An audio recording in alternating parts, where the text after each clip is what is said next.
What's your name? My name is Maxime. Maxime, how are you today? I'm fine. Where are you from? Switzerland. Switzerland. Yes. Is this your first time ziplining? Yep.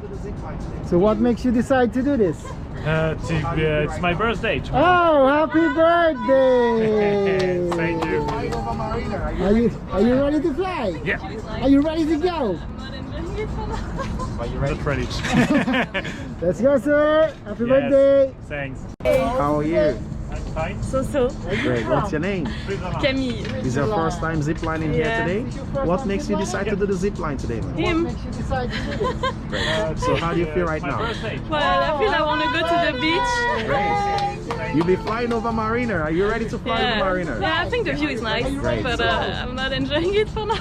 But you ready? Yeah, I'm ready. Let's do this. Have fun. Enjoy. And stand up on the box. Yeah. Hi, ma'am. Hi. Are you ready? Yeah. One go, woman. 3, 2, 1, go.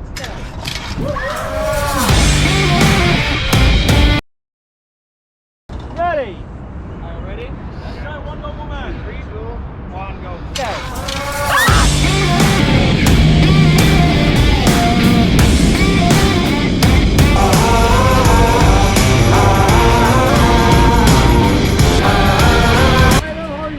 Oh, I'm glad it's finished. Enjoyed it?